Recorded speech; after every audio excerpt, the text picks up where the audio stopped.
Toute l'actualité politique et parlementaire, c'est le 19h de Public Sénat. Bonsoir à tous. Voici les titres de ce lundi 22 novembre. Le juge Van Ruymbeck bloqué à la porte de la DGSE. François Fillon refuse aux magistrats enquêtant sur l'affaire de Karachi une perquisition au siège du contre-espionnage français. Invité du 19h, Philippe Broussard de l'Express qui présente les grandes affaires de la Ve République. Faudra-t-il que l'Europe vole au secours du Portugal après l'Irlande? Lisbonne ne parvient pas à réduire sa dette colossale, mais assure, comme Dublin il y a quelques jours, ne pas avoir besoin d'aide. Deux frères de 40 et 43 ans abattus à Mossoul, une nouvelle attaque contre la communauté chrétienne en Irak, qualifiée de cible légitime par Al-Qaïda après le massacre à la cathédrale de Bagdad, la persécution des chrétiens dans les pays arabes. Ce sera le dossier de cette édition avec nos trois invités qui nous rejoindront dans un instant. Le montant précis de l'aide financière à l'Irlande ne sera connu qu'à la fin du mois. Elle devrait atteindre 90 milliards d'euros. En contrepartie, l'Irlande va devoir multiplier les douloureuses mesures d'économie budgétaire, les hausses d'impôts, etc. Son gouvernement, ce soir, est menacé d'implosion. Mais déjà, de nouvelles inquiétudes se font jour pour un autre pays dont les besoins financiers seraient supérieurs. Il s'agit du Portugal, dont le Premier ministre refuse aujourd'hui tout parallèle avec l'Irlande. Aurélien Romano.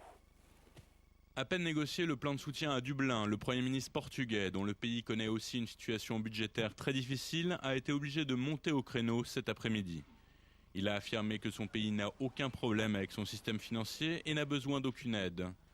Une précision qui, par son seul énoncé, peut attirer le doute sur un pays obligé d'emprunter sur les marchés à des taux records de 6-7%, le double de ceux consentis à la France.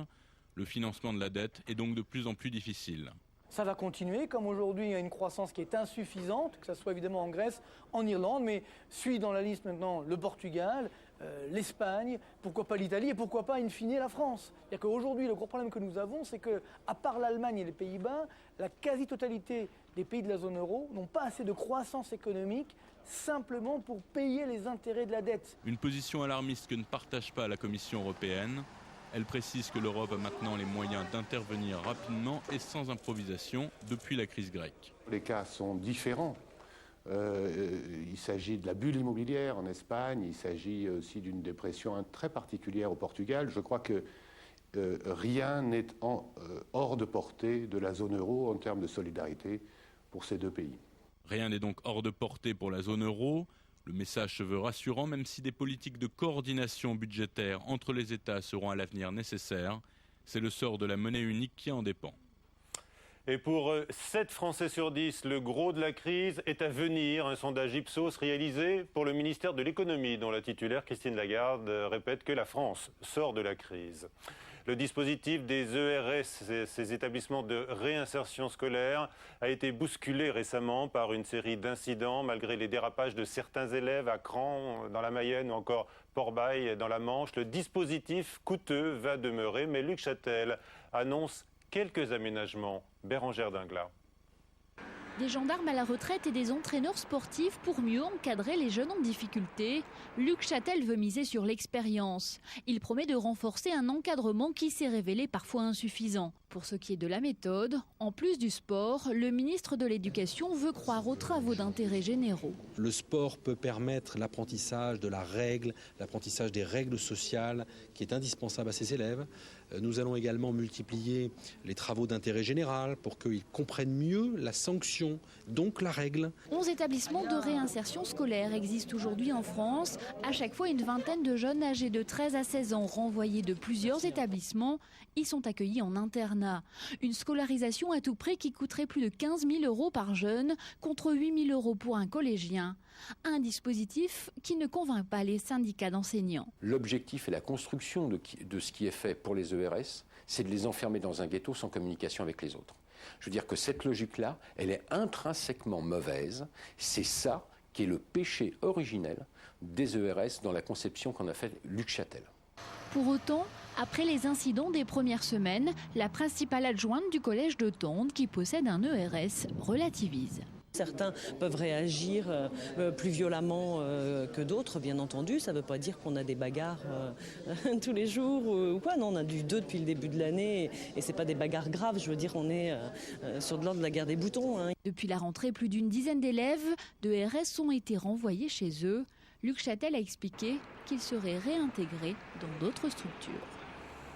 Double discours de politique générale de François Fillon cette semaine. D'abord devant l'Assemblée nationale, donc ce sera mercredi, mais également jeudi devant le Sénat, dans un format ramassé de son discours, précise Matignon, une initiative destinée à se rapprocher des sénateurs UMP qui s'estiment insuffisamment pris en compte par l'exécutif, mais une démarche qui ne garantit pas à François Fillon la consécration qu'il devrait recevoir à l'Assemblée nationale. Nicolas Sarkozy s'exprimera, lui, demain devant les maires de France réunis en congrès. L'an dernier, il avait fait faux bond pour laisser son Premier ministre affronter la colère des élus sur les réformes. Comment le chef de l'État sera-t-il accueilli pour son retour à la porte de Versailles? Élément de réponse avec Élise Ecardi. L'année dernière, on assistait à un incroyable retournement de situation. François Fillon commençait son discours sous les huées pour le finir avec les applaudissements du public. Cette année, le congrès de l'Association des maires de France s'ouvre après le vote de la loi sur la réforme des collectivités et qui prévoit la création de conseillers territoriaux, la grande inquiétude dénoncée par les élus. Alors, pour éviter une nouvelle bronca, le président de l'AMF minimise les conséquences négatives de cette loi. On a acquis des avancées intéressantes par rapport au texte initial. Et aujourd'hui, le texte est à peu près équilibré. Par contre, sur la réforme fiscale, il y a encore des choses à faire en termes de péréquation, en termes de révision des valeurs locatives. Je pense qu'il essaye de détourner l'attention et le congrès des maires de France qui s'ouvre va être un congrès encore de mécontentement et encore de désespérance des élus locaux qui ne voient pas en réalité une perspective à moyen terme de stabilité dans leurs relations avec le gouvernement tel qu'il est. Cette année, Nicolas Sarkozy a décidé de ne pas reproduire l'erreur de l'année dernière et de venir lui-même parler à ses élus locaux demain, avec l'objectif très ambitieux d'apaiser les divisions sur un texte clé, et alors que s'ouvre une séquence électorale importante avec les cantonales et les sénatoriales. Audrey Pulvar, suspendue de rendez-vous d'information sur e-télévision pour cause de relation avec Arnaud Montebourg. La chaîne d'info a fait part de cette décision éthique, précise-t-elle, au lendemain de l'annonce par le député PS de Saône-et-Loire de sa candidature aux primaires. Audrey Pulvar reste en revanche à l'antenne de France Inter le matin. Alors que le PS réclame que toute la vérité soit faite sur l'attentat de Karachi de 2002, l'État la doit aux familles. Les juges relancent leur action. Malgré les assurances données sur l'accès aux documents, le juge Van Brumbeck ne pourra perquisitionner les locaux de la DGSE.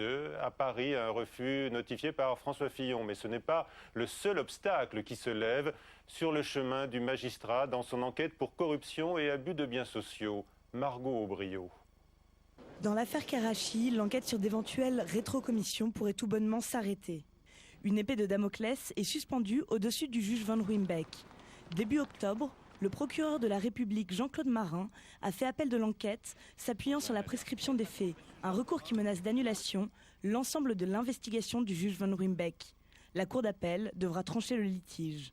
En attendant la décision, le juge Van Ruymbeck continue son enquête. Il accélère et multiplie les auditions de témoins. Après celle de Charles Millon et Gérard-Philippe Ménaillas, ancien dirigeant de la DCN, le juge devrait entendre cette semaine Dominique de Villepin. Et les familles des victimes souhaitent faire auditionner Alain Juppé, Premier ministre en 1995. Une enquête qui ne va pourtant pas sans encombre. Le 9 novembre, Jean-Louis Debré, le président du Conseil constitutionnel, refusait de transmettre les délibérations sur les comptes de la campagne présidentielle d'Édouard Balladur. Invité du 19h, Philippe Broussard, notre confrère de l'Express. Bonsoir. Bonsoir. Vous publiez les grandes affaires de la Ve République avec, on le voit sur la couverture, la photo de tous les chefs de l'État. Vous nous direz si Nicolas Sarkozy est là comme victime de l'affaire Clearstream ou comme, je ne sais pas, coupable présumé dans quelle affaire? On est dans l'attente du procès en appel. Il y a aussi l'Angola-Gate pour revenir à des affaires plus récentes. On s'est arrêté là. On n'aborde pas ni l'affaire Bettencourt, ni l'affaire Karachi qui s'est développée ces derniers jours. En tous les cas, l'Express mettra cette semaine à la une le juge Van Ruymbeck, car vous considérez que le fait que ce magistrat qui se porte aujourd'hui au premier plan dans cette affaire de Karachi donne à l'affaire une autre tournure. Il change la donne. Il change la donne très clairement. Cette affaire, depuis quelques années, était menée par le juge antiterroriste Marc Trévidic, qui s'est heurté à un moment, si vous voulez, à la dimension financière des contrats d'armement très complexes, et il avait besoin d'un renfort en quelque sorte. Et pour lui, l'aide de M. Van Ruynbeck est évidemment la bienvenue. Alors, comme le disait très bien votre journaliste dans le sujet, c'est une question un peu de temps. C'est pour cela que le juge essaie d'aller assez vite et d'avancer. Parce qu'il pourrait être bloqué dans son enquête. Il pourrait être bloqué. En quelque sorte, il avance un peu au pas de charge pour accumuler les éléments dans le volet financier de cette affaire complexe. Une chose est sûre, il y a une forte inimitié entre Nicolas Sarkozy et le juge Van Ruynbeck. Oui, ça, bien sûr, ça peut ressortir à l'occasion, mais vous savez, je pense que le juge est avant tout un professionnel qui a eu l'occasion aussi de travailler sur le camp adverse, si j'ose dire, puisqu'il fut une époque où il a travaillé sur l'affaire Elf notamment, qui concernait en partie certaines personnalités socialistes, dont Roland Dumas. Donc là, je pense que cet aspect politique, ou disons plus personnel, ne ressortira pas forcément. Alors, une grande prudence s'impose quand même dans l'interprétation, évidemment, des faits qui se sont déroulés il y a quelques années maintenant, notamment sur le lien je pense que c'est entre vraiment les rétrocommissions et puis l'attentat. Voilà, c'est vraiment le plus important. Je pense qu'il faut se garder de toute conclusion hâtive concernant un lien entre ces deux événements qui, jusqu'à preuve du contraire, n'ont aucun lien. En tous les cas, toutes les affaires de la Ve République n'ont pas entraîné la mort d'homme, Philippe Broussard, mais dans le livre, quand même, il y a bien sûr le suicide de Pierre Bérégovoy, celui de Robert Boulin. Oui, celui de Robert Boulin. Il y a également l'assassinat du prince de Breuil. Il y a, pour remonter encore plus loin, l'affaire Ben Barka. Enfin, on s'aperçoit, si vous voulez, quand on plonge dans les archives de l'Express, un peu comme je l'ai fait, parce que c'est dans ce trésor mémoriel que nous sommes allés chercher ces articles, on s'aperçoit que notre époque n'a rien inventé, que ce soit nous, journalistes, eux, les politiques, si j'ose dire. À chaque époque, ces affaires, ces manières d'aborder les questions de la politique notamment, avec un point commun, l'argent. Oui, l'argent. Pour le financement politique, avec souvent une part d'enrichissement personnel qui l'accompagne. C'est arrivé aussi, oui. En tous les cas, et une constante, peut-être le pouvoir assure que la justice est là pour établir la vérité. On entend ce discours qui revient aujourd'hui. Est-il crédible ? Il est crédible maintenant, il faut qu'il passe aux actes. On a tout de suite eu aujourd'hui, avec cette affaire de la perquisition à la DGSE, une preuve montrant qu'il y a quand même des limites à la liberté d'exercice des magistrats. Et quelque part, j'allais dire que politiquement, c'est bien vu de la part du juge Van Ruynbeck, parce que d'entrée, il montre qu'il a des limites, des obstacles, disons, à sa quête de la vérité.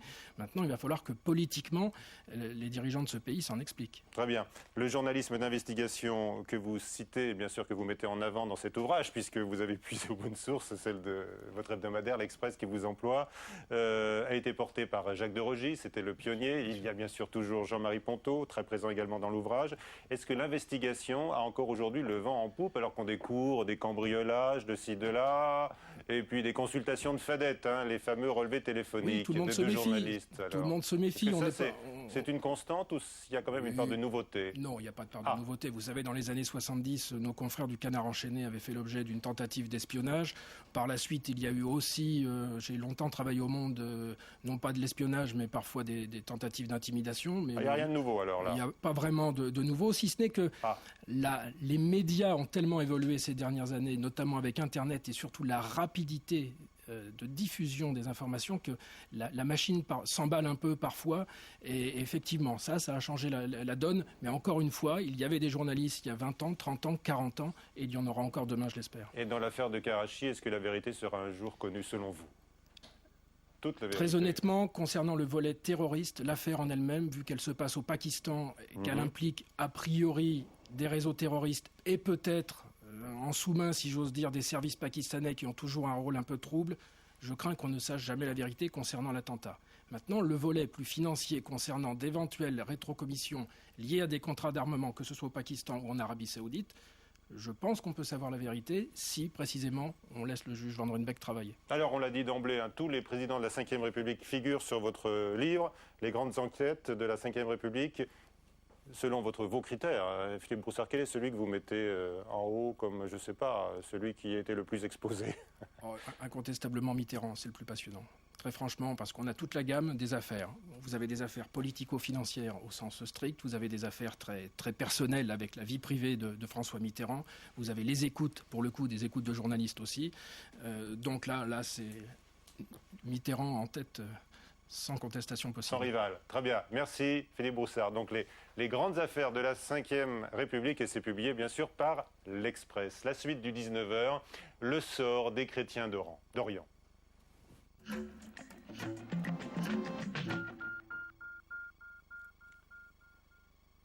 L'Irak est le pays le plus touché par les drames vécus par les chrétiens après l'assaut donné en pleine messe dans la cathédrale de Bagdad. Une quarantaine de fidèles, je vous le rappelle, avaient trouvé la mort. Al-Qaïda avait dénoncé les chrétiens comme des cibles légitimes. Une série d'attentats à la bombe et aux tirs de mortier ont suivi contre des maisons appartenant à des chrétiens à Bagdad. C'était il y a quelques jours. Et aujourd'hui, 2 ouvriers chrétiens ont été abattus sur leur lieu de travail, un garage de Mossoul dans le nord de l'Irak. Les menaces visant les chrétiens s'étendent dans d'autres pays arabes. Outre l'Irak, il y a l'Égypte, le Liban, il y a également en Palestine. Et ces photos sont extraites du reportage publié la semaine dernière par Paris Match, la supplique des chrétiens d'Orient en danger de mort. Donc nos invités, Karen Isère, bonsoir. Vous êtes allé dans ces pays que j'énumérais pour Paris Match, vous publiez ce reportage. Jean-Pierre Denis, directeur de la rédaction de La Vie, qui a lancé la semaine dernière un appel urgent à Nicolas Sarkozy. Ce soir, bien sûr, l'Union européenne condamne ces 2 nouveaux morts en Irak, à Mossoul. Et Pierre-Henri, directeur de France Terre d'Asile, qui assiste les 57 blessés de Bagdad qui ont été accueillis par la France et qui peut-être se pose la question, peut-être ne se la-t-il pose pas. Est-ce qu'ils doivent retourner dans leur pays? Mais ils se la posent. Ils se la posent, bien évidemment. C'est jamais facile de quitter son pays. Et aujourd'hui, ce soir, sur les 57 personnes que nous avons reçues, 55 souhaitent demander l'asile à notre pays. Et vous les assistez. Karen Isère, vous êtes allée notamment à Mossoul, où a eu lieu aujourd'hui ce nouvel assassinat, donc 2 frères dans la quarantaine. C'est une ville, vous le racontez? Nous ne sommes pas allés à Mossoul. À proximité. Juste à côté. Juste à côté. Mais vous avez quand même Mossoul est un coupe-gorge. Oui, c'est un coupe-gorge. Et vous témoignez justement de cette chasse aux chrétiens qui est ouverte à Mossoul, mais également tout autour. Hein. Tout autour, oui. C'est-à-dire que tous les villages autour de Mossoul, qui sont des petits villages pour beaucoup d'entre eux, se sont armés avec l'autorisation de la police locale qui est complètement débordée. C'est-à-dire qu'ils sont obligés de se protéger, donc ils mettent des gardes armés tout autour du village. C'est également le cas au centre-ville de Karakosh, qui est une petite bourgade non loin de Mossoul, à une vingtaine de kilomètres. Et ces tout petits villages qui n'ont vraiment pas de quoi vivre accueillent des réfugiés venus de tout l'Irak. C'est-à-dire qu'on y vient de Mossoul, mais on se réfugie... Beaucoup de Bagdad. De Bagdad. Les gens viennent de Bagdad jusque-là et bon, ils ne resteront pas parce qu'ils n'ont pas de quoi vivre. Ils sont en sécurité, mais... La route se poursuit vers l'Occident. Qui sont leurs ennemis et pourquoi prennent-ils ces chrétiens pour cible? La question est complexe. Elle est liée à la montée de l'islamisme dans tout le Moyen-Orient, plus particulièrement en Irak. D'après les témoignages que nous avons recueillis, la situation s'est dégradée à l'arrivée des Américains.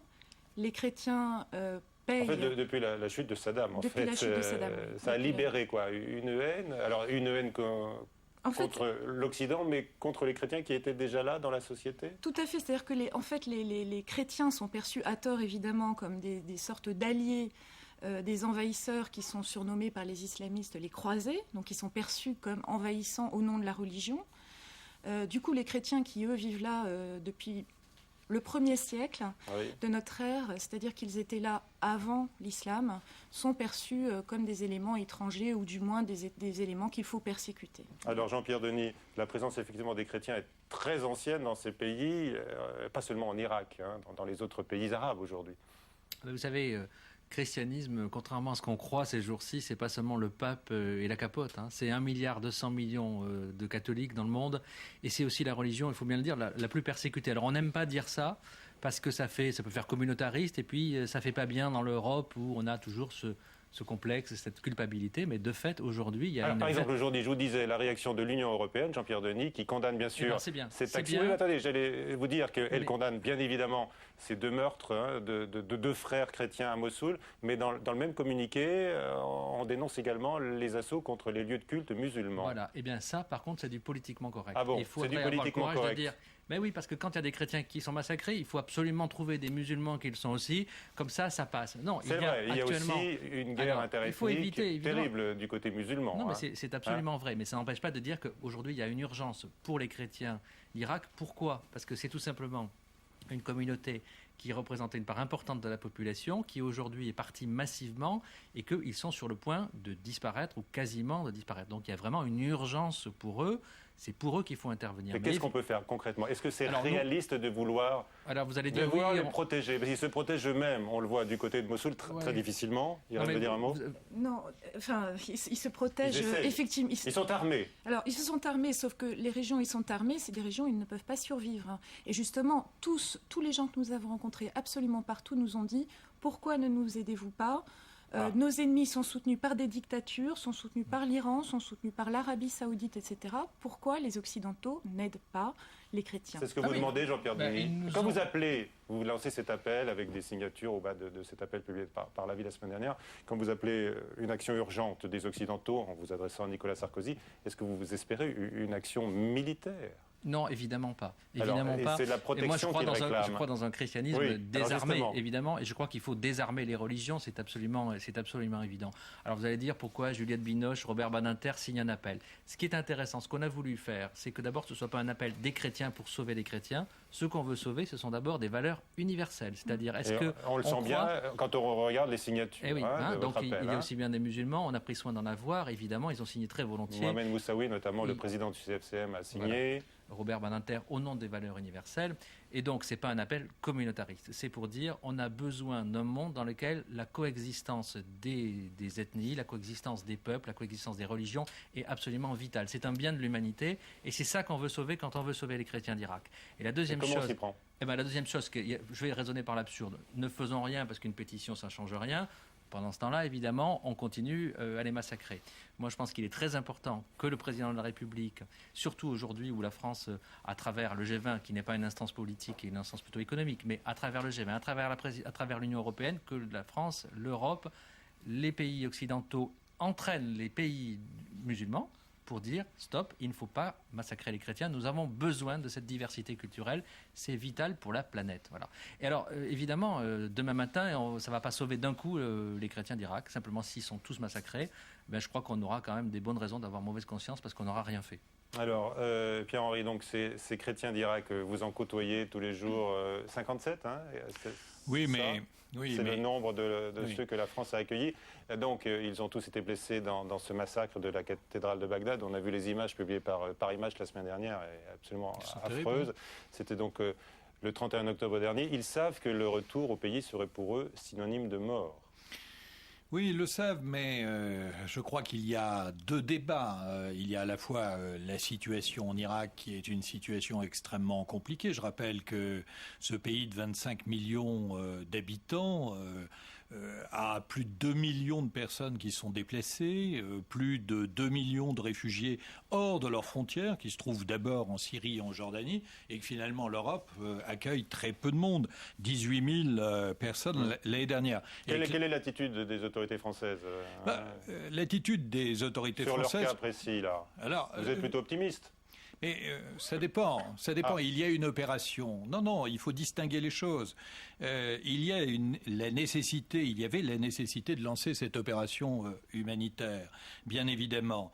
Mais dans le même temps, nous disons aussi au gouvernement français et à l'Europe qu'on ne peut pas ignorer les différentes personnes qui franchissent les frontières par leurs propres moyens, qui arrivent ici très difficilement et qui se heurtent très souvent à un accueil très aléatoire. Ce que nous disons, c'est qu'en réalité, l'accueil qui a été réservé aux chrétiens d'Irak doit servir de modèle pour pour accueillir les autres aussi qui viennent ici et qui se heurtent à de grandes difficultés et, je le répète, à un accueil aléatoire. Un certain nombre de personnes aujourd'hui en provenance d'Irak, mais également d'autres pays, dorment à la rue. Ouais.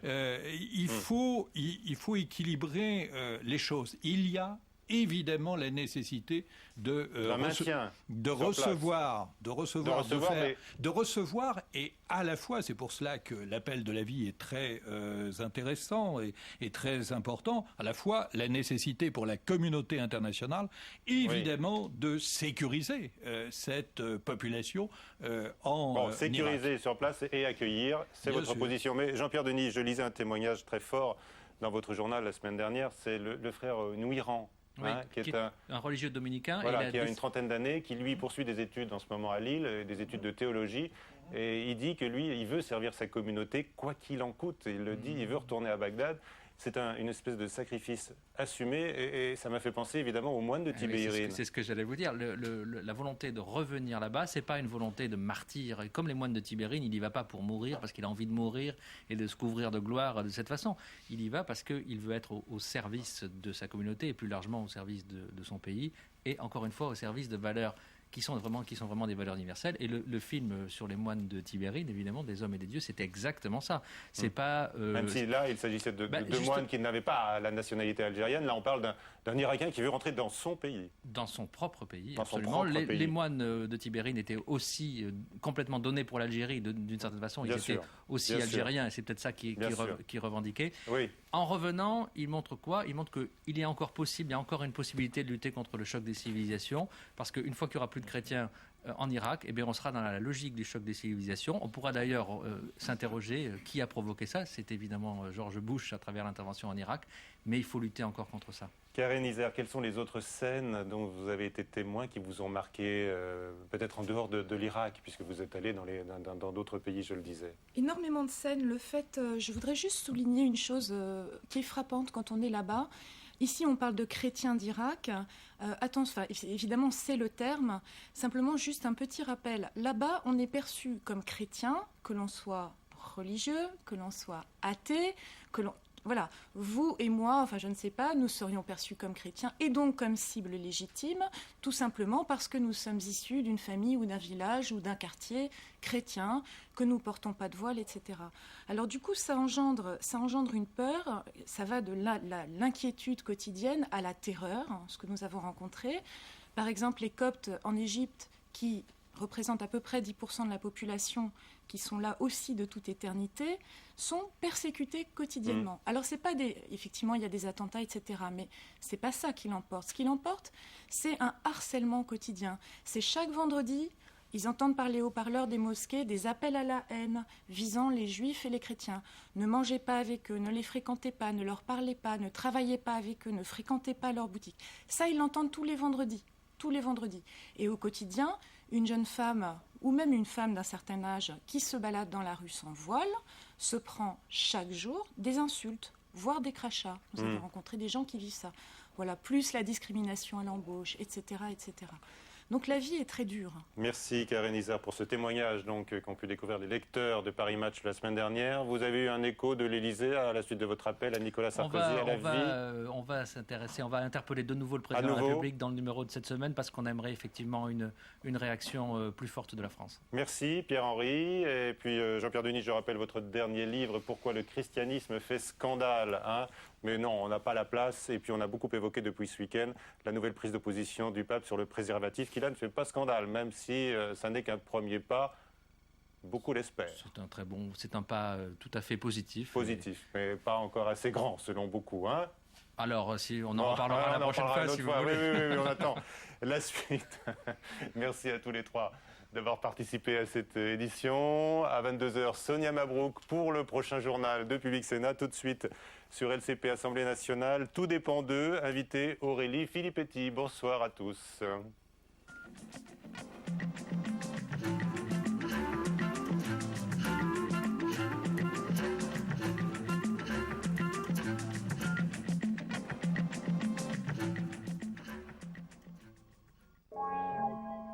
était dans son monde et on ne pouvait pas le suivre. Il fallait absolument détruire les asiles, mais il ne fallait pas pour cela qu'il n'y ait pas de soins. Ma grande crainte, c'est que Jean-Christophe ne soit plus soigné, mais qu'en fait, il se retrouve soit à la rue, soit en prison. Et on a baissé les bras et il s'est retrouvé à la rue. On peut être guéri dans 6 mois, comme on peut être guéri, tu disais 20, 30 ans. Est-ce qu'on est encore prêt, dans la société actuelle qui va très vite, à prendre ce temps-là? Je pense aussi que des structures adaptées à chaque individu en quête d'aide pourraient faire éviter ces drames. Un monde s'en fout, un documentaire de Philippe Borel, ce soir à 22h30 sur Public Sénat.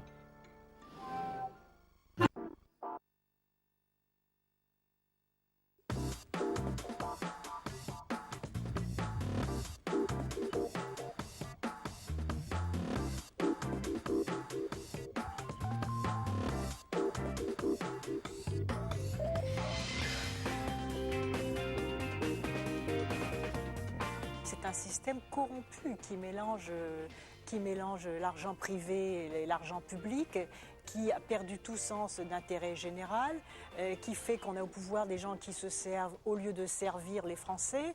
Et tout ça est extrêmement grave.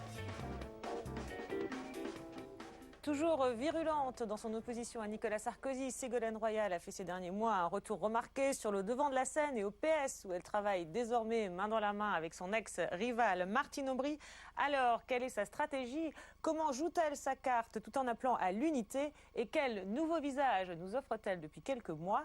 Pour répondre à ces questions et pour déshabiller en tout bien, en tout honneur, l'ex-candidate à la présidentielle, aujourd'hui devancée dans les sondages par Dominique Strauss-Kahn et Martine Aubry, avec nous 4 invités. David Revaudalon, journaliste politique à Libération et auteur de ce livre au titre explicite « Petit meurtre entre camarades », où vous nous faites découvrir la stratégie des différents prétendants pour 2012, dont Ségolène Royal, Philippe Lanschener, communicant et fondateur de l'agence Value, Sophie Cadalen, psychanalyste, vous vous intéressez beaucoup au discours des femmes de pouvoir et des femmes politiques, donc on compte sur vous pour analyser celui de Ségolène Royal, ainsi que Dominique Minguenot, linguiste, pour analyser le verbe de celle qui avait détonné en 2007 et qui a fait son grand retour cet automne avec le débat sur les retraites, un débat lors duquel elle a été beaucoup mise en avant par le PS. Par exemple, lorsqu'elle a remplacé Martine Aubry au pied levé sur TF1, lorsque celle-ci s'était blessée à l'œil. Aujourd'hui, même ceux qui auront cotisé pendant 41 ans et qui ont 60 ans ne pourront plus prendre leur retraite. Est-ce que c'est juste? C'est totalement injuste, car ceux qui ont travaillé depuis 41 ans sont ceux d'abord qui ont les bas salaires, qui ont les métiers les plus difficiles, qui ont des carrières longues, et aujourd'hui ceux qui ont commencé à travailler à 17 ans devront cotiser pendant 44 ans parce qu'ils n'ont plus le droit de partir à 60 ans, mais c'est totalement injuste. Alors ce soir-là, c'est donc elle qui incarne la position officielle du PS, mais ça ne l'avait pas empêché, on s'en souvient, de faire une petite sortie très personnelle qui lui avait valu les foudres de l'UMP. À 15 ans, à 16 ans, je pense en effet que les jeunes sont responsables et savent pourquoi ils descendent dans la rue. Je leur demande d'ailleurs de descendre dans la rue, mais de façon très pacifique. Ils ont leur mot à dire. Au nom de quoi faudrait-il étouffer ce que les jeunes ont à dire? Donc vous les appelez à redescendre dans la rue dès demain, dès jeudi, dès samedi? C'est à eux d'en décider. Moi, c'est vous qui venez de les appeler. Non, j'ai dit que si ils redescendaient dans la rue, il fallait qu'ils le fassent très calmement parce que le pouvoir, sinon, va exploiter le moindre incident pour décrédibiliser ce mouvement. Alors on voit qu'elle nuance tout de suite son propos, mais ça n'avait pas empêché, je l'ai dit, à Ségolène Royal de s'attirer les foudres de l'UMP. Il faut dire qu'elle était vraiment en première ligne dans ce débat et quelques jours plus tôt, c'était déjà elle qui avait incarné la position du PS dans l'émission À vous de juger sur France 2. Ce qu'a prévu M. Fillon, ce n'est pas la prise en compte des risques de cancer qui souvent se déclarent bien après que l'on ait pris sa retraite. Ce qu'il a prévu, c'est le calcul du handicap. C'est pas pareil. L'incapacité, c'est le handicap. C'est quoi le handicap qui serait mesuré au moment où l'on part à la retraite? Ça n'a rien à voir. C'est par exemple des doigts coupés. C'est par exemple des bras que l'on ne peut plus lever. 20% d'incapacité, savez-vous, c'est des bras que l'on ne peut plus lever. C'est agréable. Mais pour passer la retraite, on passe une retraite dans de bonnes conditions. 10%, c'est à peu près 30 000 salariés. L'exposition aux produits cancérigènes ou le travail de nuit ou la gale du ciment, par exemple, qui touche les maçons ou le cancer des testicules et du larynx chez les agriculteurs qui sont exposés aux pesticides et aux produits phytosanitaires. Ça, c'est la prise en compte de la pénibilité qui se déclenche bien après que l'on ait pris sa retraite. Eh bien, nous voulons, les socialistes, nous voulons que la façon dont les gens sacrifient une partie de leur santé dans leur travail en enrichissant d'autres, ceux qui sont les détenteurs du capital et qui ne sont pas appelés à financer les retraites, comme on l'a vu tout à l'heure, eh bien nous voulons que cette pénibilité au travail soit prise en compte dans le calcul de la retraite. Alors, bon, là on a vu un Ségolène Royal pratiquement